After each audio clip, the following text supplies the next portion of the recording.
Hello YouTubers, Alaska Prepper here. Ladies and gentlemen, get your affairs in order. Get everything that you're going to need for an extended period of time. I'm going to tell you why, and I'm going to show you why here in this video. This balloon thing that's been going all over the news for the last few days, I always say, don't look at the right hand, but look at what they're doing with their left hand. Now, I just found out, I read an article earlier. I'm not going to go through that article. Because it's just one piece. But I just found out, I believe it's Blinken. Is he the Secretary of Defense? Blinken? I don't really keep up with this stuff too much with who is who because it really doesn't matter to me too much. But I heard that because of this balloon thing that they knew about as soon as it got over Alaska airspace. They knew about this. The government knew about this. They let it go. They continued to let it go until someone in the public figured it out, saw what it was, and then now there's an outcry over this. Why did they continue to let it go? Well, Blinken ended up canceling a meeting that he was going to have with President Xi Jinping, I believe is how you say his name, over this. And why would they cancel that meeting? Right? Why would they cancel that meeting? Now, this is my opinion. China is getting ready to go to war. And that would be the biggest favor in the world to a country that is getting ready to lose its international power. Why? Because our financial system, the US dollar, is on its way out. And this country, or at least the government of this country, wants to hold on to that power as much as possible. And what better way, ladies and gentlemen, than to take us to war? And my question is this about Blinken. Why would he cancel his meeting? Wouldn't you want to have a meeting more than ever after an incident like this? Wouldn't you want to go to China and talk to their leaders and be like, hey, what's up? You know, give us some transparency. Tell us exactly what's going on. If this was just a mistake, prove to us that this was a mistake. Wouldn't they want that conversation instead of saying no? But now the American people here, they're all believing, oh, this was a spy balloon. Maybe it was. I believe it was a test to see what the United States would do with that balloon entering our airspace. And in my opinion, we failed it miserably. Why? Because we should have shot that thing down immediately. As soon as it entered our airspace into Alaska, it should have been shot down immediately, telling them we're not going to play games. This is how it's going to be. And then they would understand that. But now they know that for a full 7 days before the public knew, they already had that balloon. Or it may be less than 7 days, but you know what I mean. They know that before the public knew, that balloon was going across the United States. Pretty much the entire United States, all the way from Canada, all the way to or Alaska, all the way to the East Coast. Now they know that they can get away with that because they've gotten away with that. But the public is believing that this was just merely a surveillance balloon. And maybe it was. But my question is this. Why would I use a balloon when I can use a satellite that can depict the difference between a rolled up piece of white paper and a golf ball on a golf course? That technology has existed for years. Why would I use a balloon so that everyone can see it instead of using the technology that I already have in outer space that can literally look in and see exactly what they want to see, where they want to see it? So now we've got the country saying, oh my goodness, I can't believe China did this, China did that. Well, I believe that the government wants exactly what is going on right now. They know that China's getting ready for war. And it would be a gift to the government that we did go to war with China. So this is what you have to understand, ladies and gentlemen, is that don't listen to what they're telling you, but think for yourself. China is stockpiling food at a historic high level and now has more than half of the world's corn and other grains. By mid-2022, the country is estimated to hold 69% of the world's corn reserves, 60% of rice, and 51% of wheat. This is not just because of how the weather is acting. This is because they're stocking up. Right? They're preparing for what? With less than 20% of the world's population has managed to stockpile more than half of the world's corn and other grains. Why? And that's not the only thing. They're stockpiling aluminum. They're stockpiling copper, What do you need all of those things for? What do you need those metals for, ladies and gentlemen? So that they can continue to build buildings that they're just going to knock down a few years later? I would probably say not. They're preparing for something, and we just have to be prepared for it. And why do we need to be prepared for going to war with China? Because, ladies and gentlemen, the minute that that happens, your life is going to change drastically. Why is that? Because in the United States of America, as of now, we don't produce nearly what we need in order to sustain ourselves. That's what happens when you globalize trade. You have to depend on other nations for your own nation's survival. And let me just show you how drastic it is as far as how much we depend on China for our survival. As of June 2021, so this is a year and a half ago or so, China accounts for about 42% of all of our imports in the United States. Some of you may ask, well, that's only 42%. That's not that much. I mean, I think that's a huge number. But for those of you that may ask, well, that's only 42%. That's not that much. Okay, that's fine. These are the top 5 countries that the United States imports from. China is number 1. Canada, our neighbor to the north, if you're in the lower 48, and our neighbor to the south, if you're in Alaska, is number 2. Mexico is number 3. Japan, and then Germany coming in 5th. All right? So that's great that we've diversified what we import from different countries, right? Take a look at Canada. Canada's second biggest importing country is China.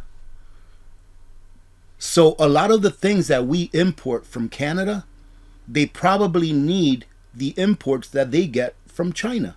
Mexico's second importing country is China. And you can tell that with Mexico and Canada, the number 1 importing nation for them is from the United States. But how many of those things that we export to Canada and Mexico and the other 3 countries do we need imports from China in order to make?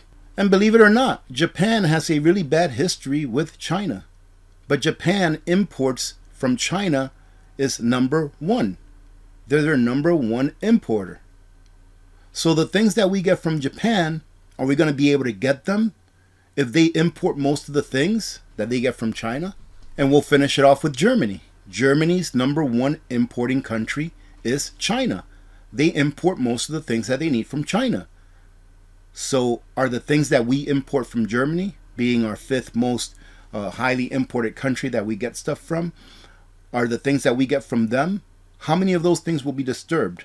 India gets a lot of their stuff from China as well. And we import a lot of stuff from India. One of those things being medicines. One of those things being antibiotics. And India gets a lot of their raw materials to make those medicines from China. And we also import most of our pharmaceuticals from China. So if something happens where we do go to war with China, which has been predicted by a couple of generals in the Air Force and the Army, I believe. Don't quote me on that one, but I've read some stories on that. Then what's going to happen in 2025? Remember when I told you I've been asked this question a couple of times in the past year or two. I've been asked, when do you really think that things are going to hit the fan? And I said probably towards the end of 2024, beginning of 2025, having to do with political and geopolitical issues. Not necessarily because of the food or the finance system problems that we are having, but mainly political and geopolitical issues, which will then expand out throughout the world, throughout the nation and the world, as far as social unrest, as far as high tensions, all of these things. And then on top of that, you include the problems that we're going to have with weather, the problems that we are having with weather right now, the problems that we're having with the financial system, and all of those things. Our lives, ladies and gentlemen, will change very drastically should we enter into any kind of a war with China. We're already having an economic war with China. We've been having it for a very long time. And even that war, I believe that they and the BRICS Plus nations are winning.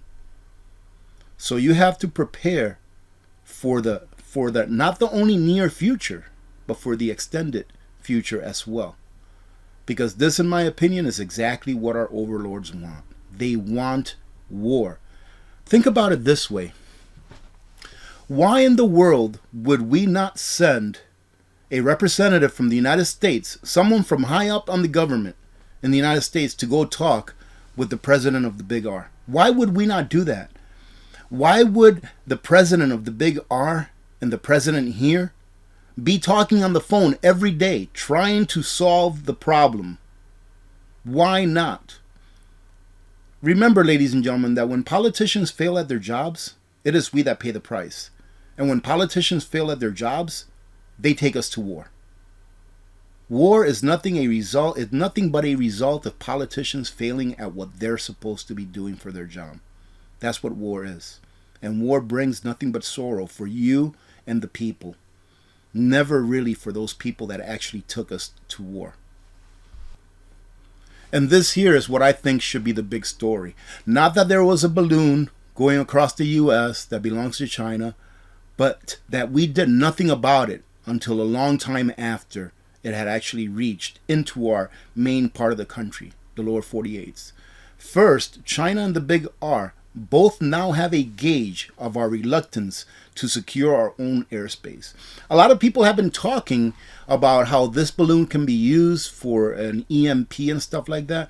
Well, now they are going to be even more confident that they can do something like that. Because look at how long we allowed this thing to go across our country. Second, if the balloon's purpose actually was surveillance and nothing more nefarious, it was likely able to get whatever data it set out for after floating above numerous military installations. So why would our leaders allow that to happen? Because they want the public to be in an uproar. You understand? They want the American people to be in an uproar, and they want the people to hate the Chinese people.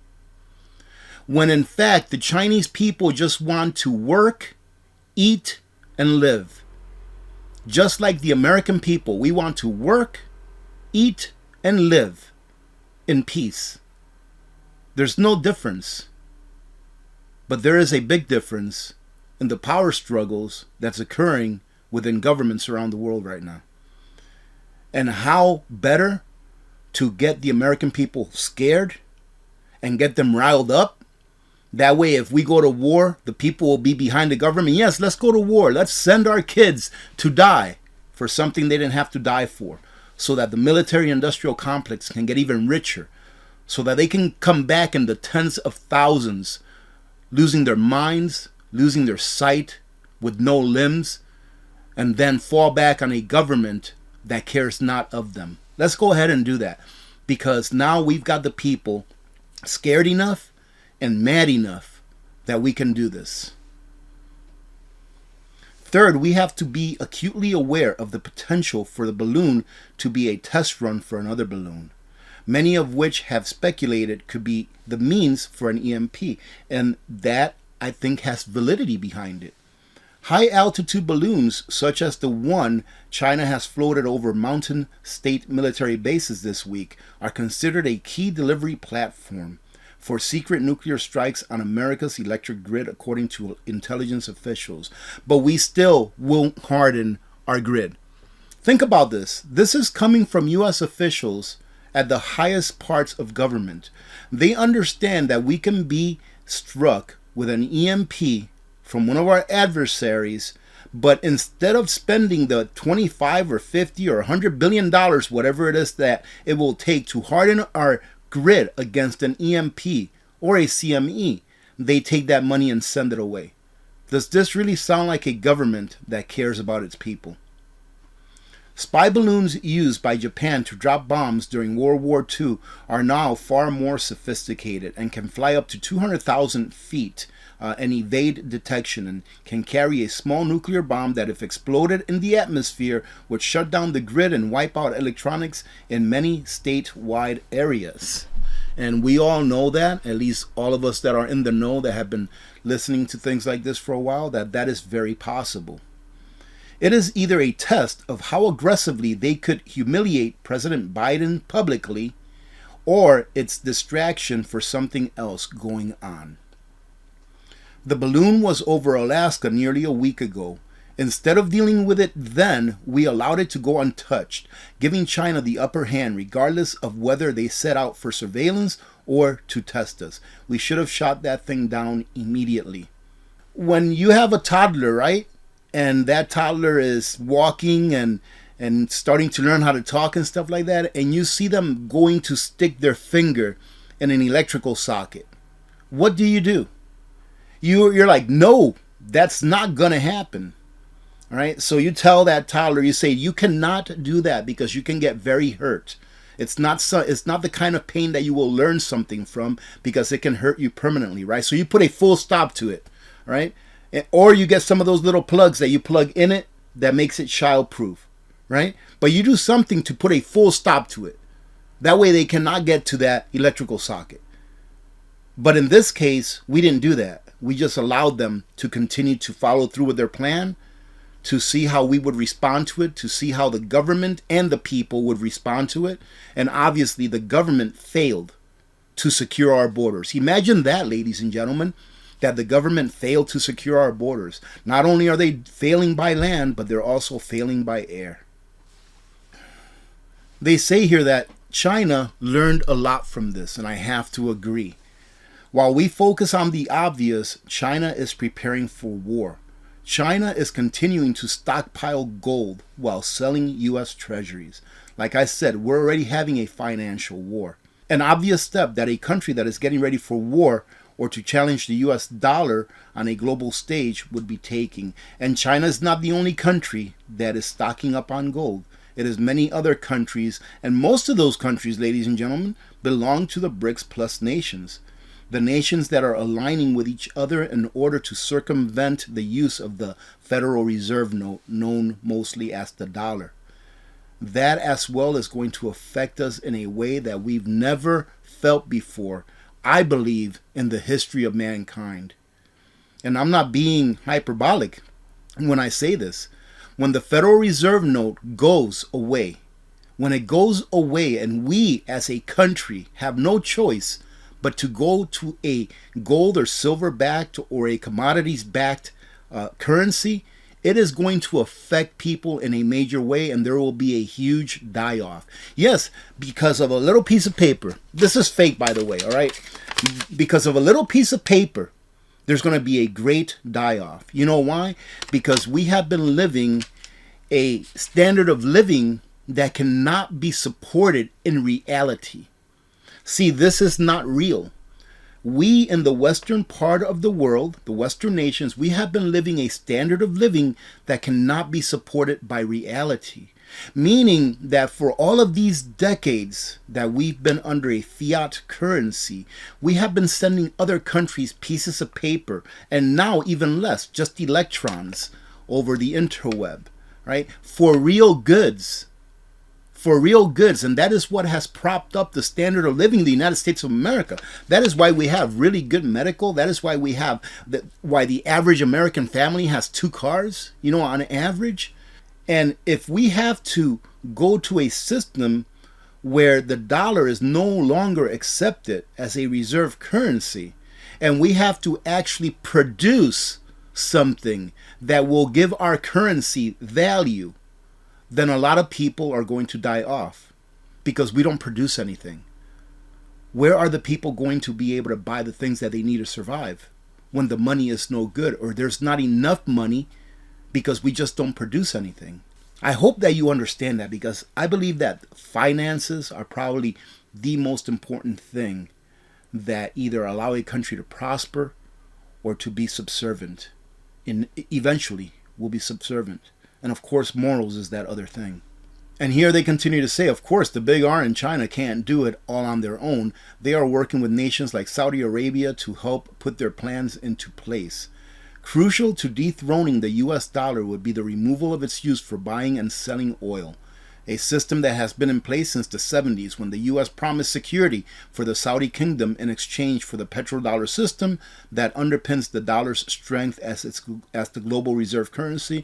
And most of you already know the story. I've probably told it 1,000 times, right? That Saudi Arabia, I believe it was early last year, 2022, or no, August of last year, 2022, right around the anniversary of when Nixon took us off the gold standard, that Saudi Arabia went ahead and made a similar deal with the big R, and pretty much we are going to be left out of that deal. They are going to take advantage of us as much as they can until we finally realize that, A, the petrodollar is no more. Saudi Arabia looks like it has just ended the petrodollar as of days ago. The admission came on a very public stage in front of the whole world at Davos, and they did. We just have not woken up to it. Ladies and gentlemen, let me express this again. When the petrodollar is gone, our standard of living is going to decrease dramatically. But there's going to be a lot more propaganda on how terrible China is, how terrible the big R is, how terrible the big I are, when in reality we as the people should understand that it is not the people of those countries that are terrible. And I would say that the majority of those people don't want to fight. They just want to live. They just want freedom. They want to be able to work and raise a family.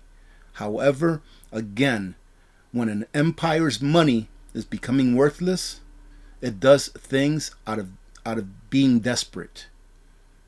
Why? Because if the empire really cared about its people, it wouldn't have created money that was worthless to begin with. Having said that, have a great day. God bless every one of you. God bless America. I'm Alaska Prepper. I'm out.